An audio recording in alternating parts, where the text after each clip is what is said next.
धर्म की रक्षा आप करते हैं तो धर्म आपकी रक्षा करता है। जिन चीजों का आप संरक्षण करते हैं वह आपके संरक्षण के लिए ही फिर काम आती है। तो इस समय तो जरूरी हो गया है कि छोटे बच्चे से लेकर पूरा परिवार गुरु से दीक्षित हो और गुरु की परंपराओं में चलने लग जाए तो उस घर में धर्म सुरक्षित रहेगा। कि धर्म हमारे जीवन में आए, धर्म हमारे घरों में आए, धर्म हमारे व्यवहार में आए, धर्म हमारे कार्य क्षेत्र में आए। क्योंकि कहा गया धर्मो रक्षति रक्षिता।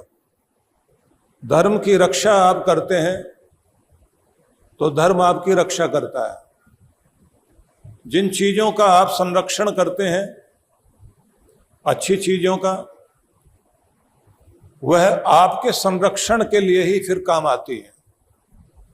अच्छे नियम, अच्छे सिद्धांत, अच्छे गुण, पहले आपने उनको अपनाना और उनकी रक्षा करनी है और बाद में वो सब आपकी रक्षा करते हैं, आपके कुल खानदान की रक्षा करते हैं, आपके परिवार, आपकी परंपराओं की रक्षा करते हैं।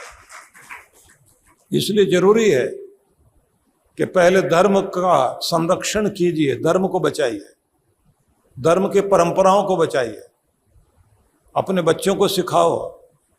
और अब समाज वो आ गया है, पहले हम बोलते थे कि दीक्षा लेने के लिए कम से कम 18 साल से ऊपर का व्यक्ति होना चाहिए, लेकिन जैसा माहौल देखने को मिल रहा है कि छोटे छोटे बच्चों के अंदर विकार आ रहे हैं, छोटे छोटे बच्चों की आदतें खराब होने लगी, तो इस समय तो जरूरी हो गया है कि छोटे बच्चे से लेकर पूरा परिवार गुरु से दीक्षित हो और गुरु की परंपराओं में चलने लग जाए तो उस घर में धर्म सुरक्षित रहेगा। अभी से बच्चे को सेवा करने की आदत पड़े, दान करने की आदत पड़े, बड़ों का मान करने की आदत पड़े, सवेरे उठ करके पूजा पाठ करने से लेकर के सत्कर्म कैसे किए जाते हैं, शिष्टाचार क्या होना चाहिए, व्यवहार कैसे करना चाहिए,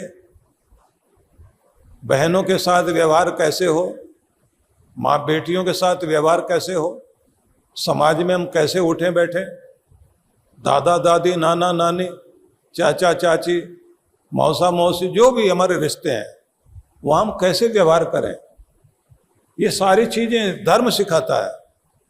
और अगर धर्म को हम घर में लाएंगे तो ये परंपराएं जीवित रहेंगी। नहीं तो आप लोग देख रहे हैं कि परंपराएं समाप्त हो रही हैं।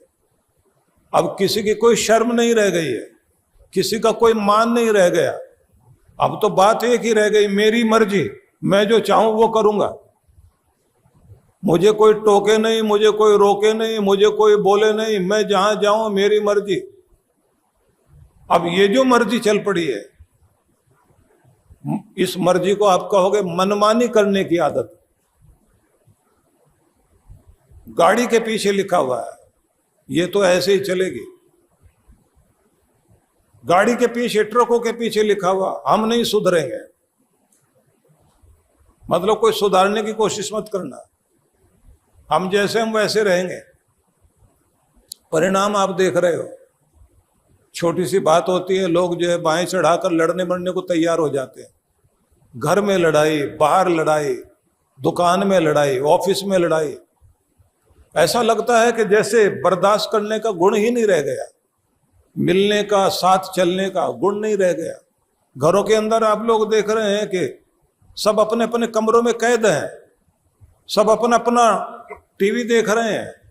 और अगर किसी तरह से सबको इकट्ठा बैठा हो तो इकट्ठे भी नहीं बैठते, सब अपना अपना मोबाइल फोन खोल के बैठे हुए हैं। खाते खाते भी मोबाइल फोन उसको देख रहे हैं, सोने के समय भी, जागने के समय भी, चलते फिरते, उठते बैठते।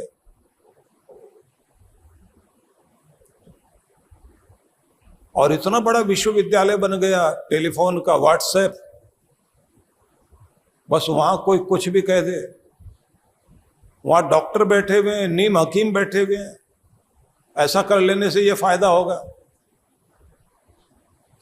अफवाह पैदा करने वाले लोग बैठे हुए हैं, भ्रांत धारणाएं पैदा करने वाले लोग बैठे हुए हैं। पुस्तक पढ़ना रह गया, सत्संग जाना रह गया कि हमारे धर्म ग्रंथों में मिलावट हुई है, उसका शुद्धिकरण जरूरी है। हमारी जो परंपराएं हैं उनमें भी शुद्धिकरण की आवश्यकता है। हमारे पूजा पाठ में भी हम इतने कर्मकांडी ना हो जाएं कि बाह्य पूजा तो चलती रहे लेकिन आंतरिक पूजा हम कर ना पाए। हम अपने तीर्थों में जाएं, तीर्थों का सम्मान करें, लेकिन आंतरिक तीर्थ को उसको ना भूल जाएं। हम गंगा में स्नान करें, लेकिन आंतरिक गंगा भी है। जब तक आंतरिक गंगा में स्नान नहीं करेंगे, बाहर गंगा काम नहीं करेगी। आंतरिक गंगा क्या है?